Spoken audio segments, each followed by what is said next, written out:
E agora eu recebo ele, o Dr. Marcos de Jesus Nogueira, ele que é psiquiatra, médico cooperado da Unimed Araraquara, falando sobre o transtorno bipolar. Doutor, muito obrigada por arrumar aí um espaço na sua agenda, estar aqui conosco. Eu que agradeço poder passar um pouco de conhecimento para o nosso público. Aliás, um assunto muito pertinente para o momento atual, né, doutor? Não é só para o momento atual, é essa doença tão grave, uma das primeiras doenças que a humanidade conheceu. Já no ano 1800, quando o Pinel entrou na Salpêtrière, lá em Paris, para soltar os presos das correntes, era uma doença muito presente, o transtorno bipolar, que tinham outros nomes. Aliás, nessa época nem nome tinha. E olha só, a gente imagina que é a doença do século por conta de agitação, trânsito, e muito antiga. Mesmo sendo uma era, entre aspas, um pouco mais tranquila, sem tanta agitação, sem tantos compromissos, mas já afetava aí muitas pessoas. Porque é uma doença que vem muito de dentro e não tanto de fora. É uma doença que tem uma base constitucional de vulnerabilidade genética muito grande. Então, você, independente das épocas, a época ou a circunstância pode agravar a situação, mas a pessoa já nasce com ela. Ai, meu Deus! Para fazer um pouquinho de comparação, é como você ter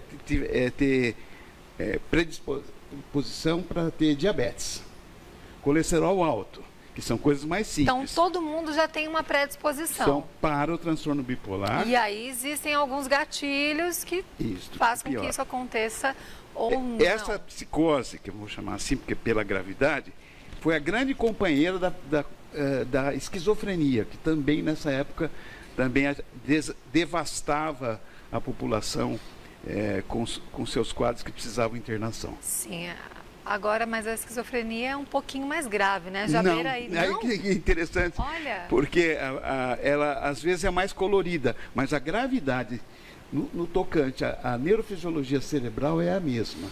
Agora, doutor, tem alguns comportamentos que as pessoas já caracterizam que é um transtorno bipolar. Mais ou menos. Posso te interromper?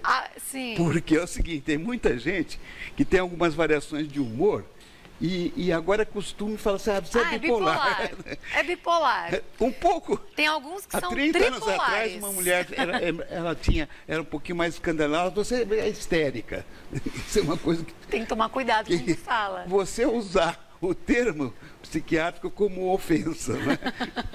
E não é bem assim. Não é bem Agora, quais são os comportamentos que nós devemos observar que realmente caracterizam essa doença? Variação do humor. O humor, particularmente, é o grande atingido, mas de forma intensa, não essa variação de humor normal de todo mundo. O humor no sentido assim, ou você fica com o cérebro muito agitado, então você tem períodos de grande euforia, de aflição, de inquietude, e que as pessoas às vezes falam que é de alegria, não é de uma euforia, particularmente de uma grande irritabilidade. Pessoa extremamente se irrita mais fácil. Qualquer coisa, de pouco contrariada, já quebra coisa. Não confunde-se muito com ansiedade também? A ansiedade é coisinha leve, entendeu? Aquela histeriazinha que a gente tem em casa, né? Sim. Que às vezes empurra uma coisa assim, não. Essa é violenta. É uma irritabilidade da pessoa não conseguir dormir por dias, dela fazer coisas assim absurdas como impulsos que levam, ou às vezes, a compras irresponsáveis, que leva, por exemplo, a pessoa a uma hipersexualidade, a outros distúrbios de conduta que acabam repercutindo. Comer demais também pode caracterizar? O quê? Comer demais ou não? Comer demais, comer de menos. Toda uma variação. Todos os extremos. Todos os extremos. Eu gostei desse termo. É extremo. É uma variação do humor ao extremo. Ou isto, ou um outro lado dessa doença, que evolui em fases, que seria a depressão. Parada total. A pessoa fica parada, angustiada, sem conseguir sair de casa, sem conseguir ao menos ter vontade de tomar banho. Olha. É algo muito violento, avassalador. Tem uma faixa etária mais acometida? O transtorno bipolar, no sentido que eu estou dizendo, da doença mesmo, começa por volta da adolescência ou depois dela, e em alguns casos até quando crianças. Em crianças? Você já começa a perceber já sinais em crianças.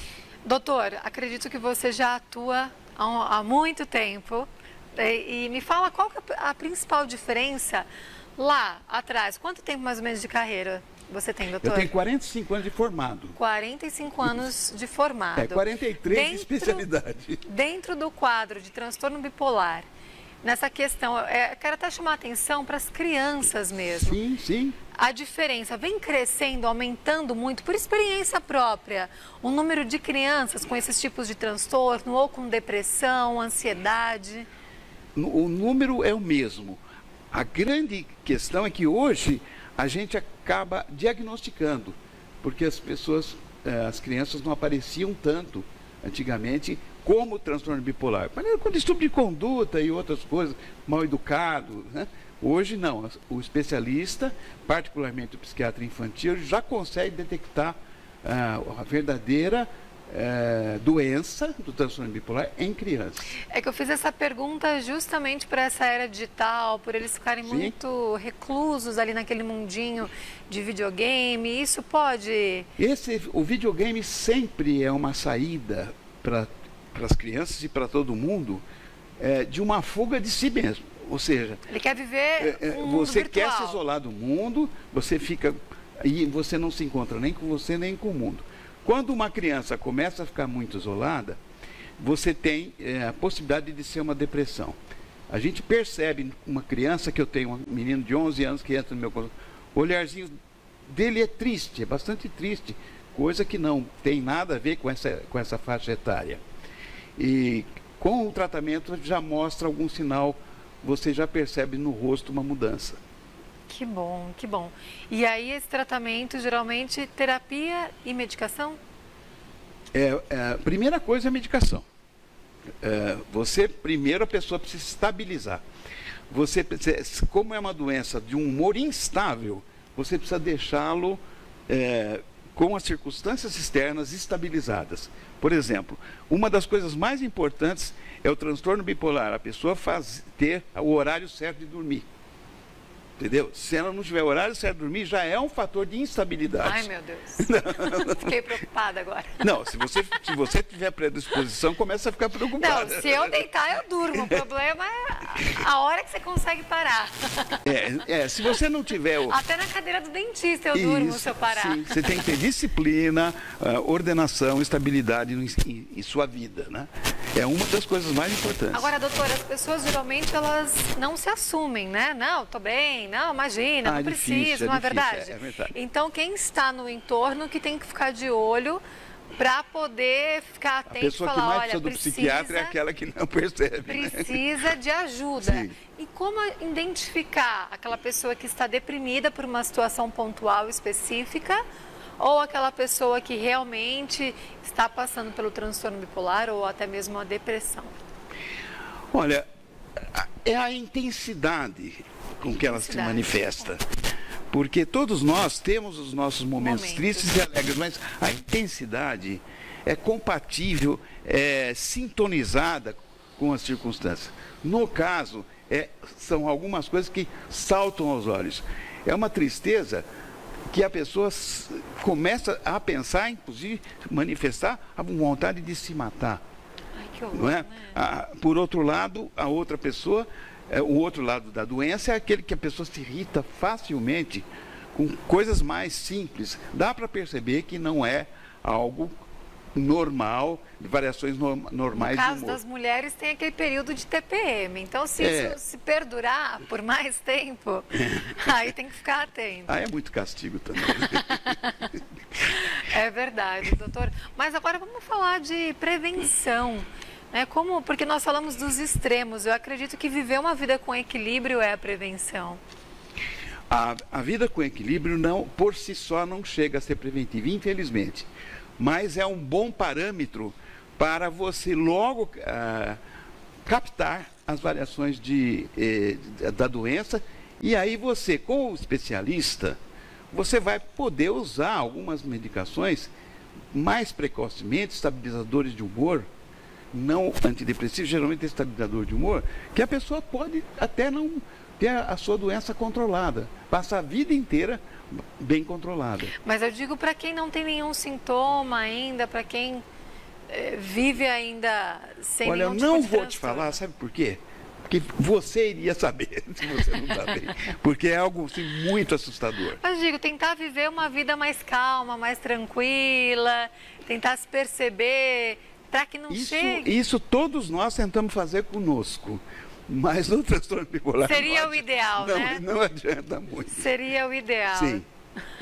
Existe hoje, um psiquiatra tem um grande aprendizado no manejo de uma substância extremamente simples, que é o lítio, o carbonato de lítio. Ele é um grande estabilizador de humor e ele pode ser muito preventivo quando diagnosticado correta a doença, ele pode ser um estabilizador, ele e a lamotrigina, que não deixam a doença aflorar. E esse diagnóstico, doutor, como que ele é feito? Só com o especialista. E olha que a gente come barriga muitas vezes. Às vezes a gente leva meses para perceber que aquela pessoa tem um transtorno bipolar. Porque ela é subsindrômica. A gente fica pensando, querendo ser otimista, não, isso aqui é só talvez uma depressão ansiosa, etc. Vai medicando com antidepressivo, que muitas vezes piora. Melhora numa semana, na outra já está bem pior. Então você precisa apurar o diagnóstico. Aí que está o segredo de um bom tratamento, o diagnóstico correto. Porque hoje em dia são diversos tipos de transtornos. É muito difícil um não especialista fazer diagnóstico. Esse é o caso que exige mesmo um psiquiatra, que conhece a doença, que capta a doença e que acompanha a doença. Porque você precisa ter uma equipe muito boa para acompanhar uma pessoa depois de atendida e diagnosticada. Porque depois disso, como você disse, o pós é muito importante também. É muito importante a família ter consciência, senão começa a dizer para o cara, você precisa se ajudar. Não dá, coitado. Ele está muito baleado para ser ajudado, né? Ele se ajudar. Sim. A medicação e a família dando um apoio, fica tudo muito mais fácil, né? Tá certo, doutor. Muito obrigada por esclarecer todas as nossas dúvidas. Eu que agradeço. Então, que todos fiquem atentos a esses sinais. Ok. Até mais.